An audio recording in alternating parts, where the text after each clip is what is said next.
Define करें, कैसे control में लाएं। और ये एक्चुअली इंडिया के सामने सबसे बड़ा चैलेंज है, बिकॉज इंडिया में कुछ ऐसे रिस्क हैं जो और कंट्रीज में है ही नहीं, क्योंकि हमारे कैपिटल कंट्रोल्स हैं। अब हम अगर यूएस के तरफ देखें या सिंगापुर की तरफ देखें तो इनकी फ्रीली कन्वर्टेबल करेंसी होती है। तो वो करेंसी मतलब डॉलर से सिंग डॉलर में कन्वर्ट हो या ईथर से सिंग डॉलर में कन्वर्ट हो, उसमें कोई कैप नहीं है, ठीक है। तो वो एक बहुत बड़ी मॉनेटरी रिस्क को कंट्रोल कर लेती है उन कंट्रीज के लिए, बिकॉज इनकी फ्रीली कन्वर्टेबल करेंसी है। अब हमारे लिए ऐसा कोई प्रेसिडेंट नहीं है, हमारे लिए ऐसा कोई सोल्यूशन नहीं है जो हम इनके कंट्री से ले ले और वो हमारे लिए काम कर ले। तो ये सबसे बड़ा चैलेंज था हमारे सामने, और हमने अभी 2 दिन पहले इसके ऊपर बहुत बड़ा सोल्यूशन निकाला है गवर्नमेंट के लिए।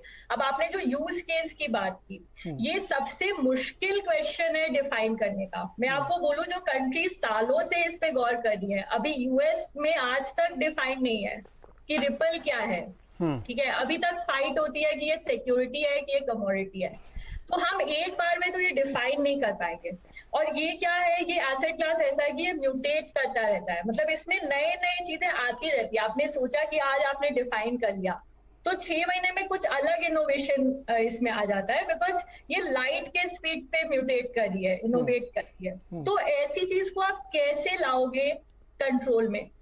और उस पे जो हमारा व्यू पॉइंट है वो ये है कि हम ये सिक्योरिटी कमोडिटी वाले डेफिनेशंस तो जरूरी हैं, पर वो सबसे टाइम टेकिंग है। पर एक चीज जो कॉमन है क्रिप्टो करेंसी में वो ये है कि वो हमेशा एक की पेयर होते हैं। ये इथेरियम, बिटकॉइन और कुछ नहीं है, बस 2 क्रिप्टोग्राफिक की है, एक पब्लिक की है, एक प्राइवेट की है। और ये इट डजंट मैटर कि ये एनएफटी है या ये ट्रेड हो रहा कोई कॉइन है, ये हमेशा यही फॉर्म लेता है।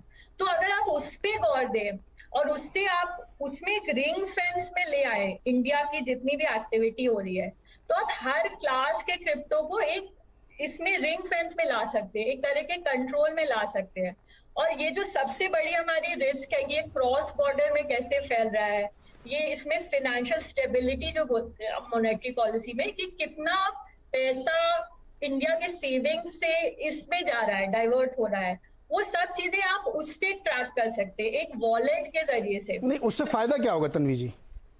तो उससे क्या होगा, जैसे अभी हमने आधार को लेके कितनी चीजें हमारे कंट्रोल में आ गई, क्योंकि डी डुप्लीकेशन होने लगा, हम फिर ये ऐसे मोबाइल बेस्ड बैंक्स बनाने लगे, अब हम सीबीडीसी बनाने लगे हैं, क्योंकि एक बेस इंफ्रास्ट्रक्चर हमने बना दिया।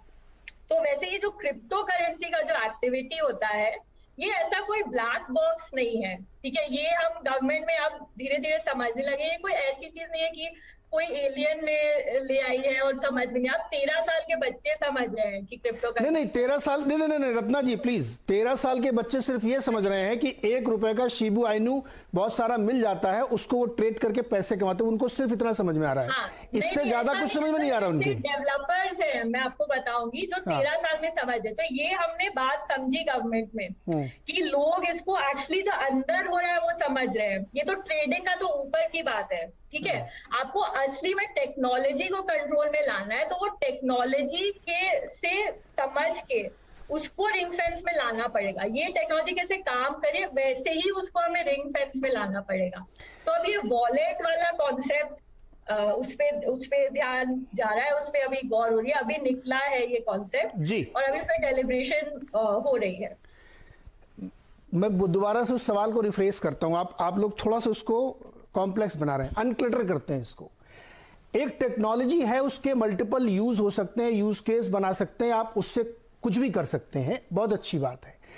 उसका जो यूज इस समय हमारे देश में चल रहा है या दुनिया में चल रहा है, आप खुद कह रही हैं और मैं भी पढ़ता रहता हूं, अब तक तय नहीं हो पाया कि ये है क्या, ये क्या चीज है जिसको हम ट्रेडिंग पे ले आए हैं। एक व्यक्ति अगर एक स्टेटमेंट देता है तो 10% नीचे गिर जाता है, तो कोई करेंसी, कोई एसेट क्लास ऐसा हो नहीं सकता, नंबर 1। नंबर 2, अगर इसकी पैरिटी नहीं है कंट्री वाइड क्रॉस बॉर्डर्स, तो फिर ये किस लिए हम बना रहे हैं? हमारे पास तो डिजिटल है ना फॉरवर्ड प्लेन का। एक फॉर्मेट ये दिया जाता था कि आप मल्टीपल चेन में जब मनी ट्रांसफर करते हो तो उसमें टाइम और कॉस्ट बढ़ जाती है जी। उसका फॉर्मेट ये कैसे हो सकता है कि आप एक क्रॉस करेंसी बना ले? 180 देशों के बीच में कोई कंसेंसस बनेगा? गर्ग साहब, आपको लगता है ऐसा ये फॉर्मेट पे जाके क्रिप्टो करेंसी को बना सकते हैं हम?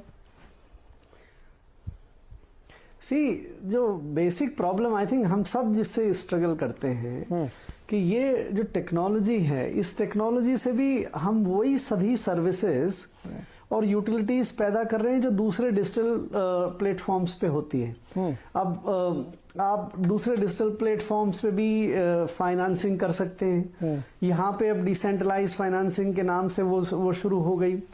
वहाँ पे नॉर्मल कॉन्ट्रैक्ट्स के तरीके, यहाँ स्मार्ट कॉन्ट्रैक्ट्स के जरिए, बट एसेंशियली तो है लेंडिंग और बोरोइंग का बिजनेस है। ठीक है, इसी तरह से आप अगर असेट को वहाँ मैनेज करना चाहते हैं, let's say land records, music या कोई भी उस सर्विसेज को, उसको आप यहाँ पे भी मैनेज कर सकते हैं। तो अगर आप इसको इस तरह से सामान्य रूप से समझें कि ये एक ऑल्टरनेटिव डिजिटल टेक्नोलॉजी है, सेंट्रलाइज डेटाबेस टेक्नोलॉजी के मुकाबले डिसेंट्रलाइज डेटाबेस टेक्नोलॉजी, और इसका भी उपयोग उतनी ही तरीके से किया जा सकता है, चाहे कोई असेट क्रिएट करनी हो, पेंटिंग्स क्रिएट करनी हो, चाहे करेंसी क्रिएट करनी हो, चाहे कोई और सेवाएं यूटिलिटीज वगैरह करनी हो।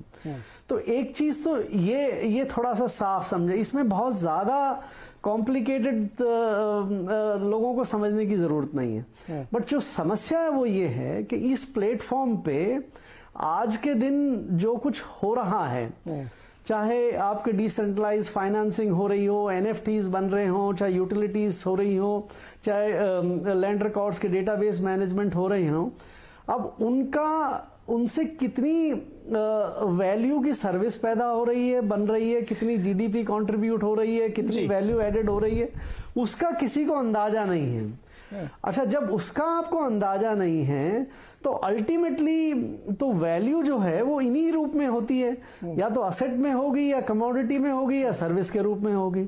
अब ये तीनों में कितनी वैल्यू की चीज क्रिएट हो रही है, उसका जब अंदाजा नहीं है तो आपकी जो प्रॉब्लम है वो डबली कंपाउंड हो जाती है। Correct. जैसे अभी आपने पेटीएम के इशू में देखा और कुछ नए स्टार्टअप्स के इशू में देखा, चूंकि वो लॉस मेकिंग है तो वो आजकल सेल्स के मल्टीपल में मार्केट कैपिटलाइजेशन निकालने लगे हैं। बिल्कुल। और यहाँ क्रिप्टो करेंसीज पे जो चीज क्रिएट हो रही है, वहां तो सेल्स का भी नहीं पता है।